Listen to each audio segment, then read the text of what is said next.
In December of 1872, a ship was found drifting alone in the Atlantic. Her sails were partly set, but no hand was on the wheel. When sailors finally climbed aboard, they found her completely empty. The captain, his wife, their baby daughter, and the entire crew were gone. There was no sign of a struggle, no sign of a storm, nothing, and not one of the 10 people aboard was ever seen again. This is the mystery of the Mary Celeste. Our story begins a month earlier, in the harbor of New York. The ship was a merchant vessel, sturdy and sound. Her captain was Benjamin Briggs, a deeply religious and careful man. Briggs was not reckless. He had commanded ships for years, and this time he did not sail alone. He brought his wife, Sarah, and their 2-year-old daughter, Sophia.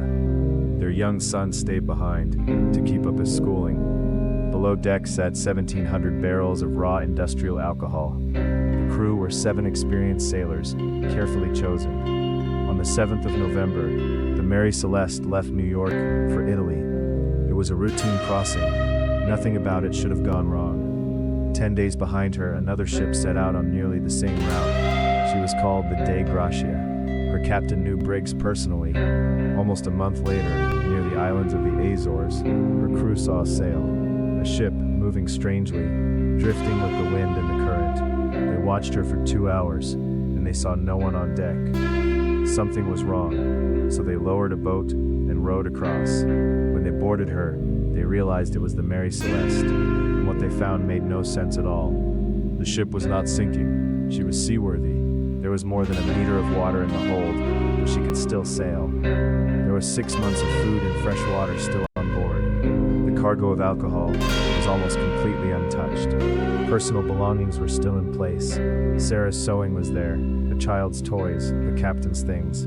There was no blood, no damage, no sign of any violence at all. The last entry in the ship's log was dated 10 days earlier. It recorded nothing unusual, no storm, no emergency, no warning, and yet every living soul aboard was gone. As the sailors searched, they began to notice what was missing. The ship's single lifeboat was gone. It had not been torn away. It looked as if it had been deliberately launched. A rope was found trailing from the ship into the water behind her. The navigation instruments were missing too. The sextant, the chronometer, and the ship's papers were gone, all but the logbook. This was the strangest clue of all. People who flee in terror do not stop to gather the ship's papers. Whoever left in a hurry, but they made a choice about what to take. So the sailors of the Dei Gratia faced an impossible question. Why would experienced men abandon a sound ship for a tiny open boat in the middle of the ocean? They sailed the Mary Celeste to Gibraltar to claim salvage, and there, an investigation began that would last for months. The official leading it suspected the worst: murder, mutiny, foul play. He searched for blood on the deck, on a sword found below. He found stains, and he was certain they were sinister. But the test came back. It was not blood. There was no evidence of violence. No bodies, no boat, no answer. And so the theories began. The most common pointed to the cargo, the raw alcohol. 9 of the barrels were later found empty. Some believe fumes leaked and built up in the warm hold. A sudden rumble, a fear of an explosion about to tear the ship apart. In a panic, the theory goes, Briggs ordered everyone into the lifeboat. They tied the boat to the ship with that trailing rope and waited for an explosion that never came. And then, perhaps, the rope snapped. The Mary Celeste sailed on with the wind, and the little boat, with 10 people aboard, was left behind. No sail, no supplies, no hope in the open Atlantic. Others rejected the alcohol theory entirely. They pointed instead to a waterspout, a tornado at sea. It could have terrified the crew and driven them to abandon ship. Some blamed a faulty pump, which made the captain wrongly believe they were flooding. Some suggested a seaquake, shaking the ship and spilling the alcohol. And darker minds whispered of pirates, or fraud, or mutiny. But there was no evidence for any of it. The court in Gibraltar reached no conclusion. The salvage was paid.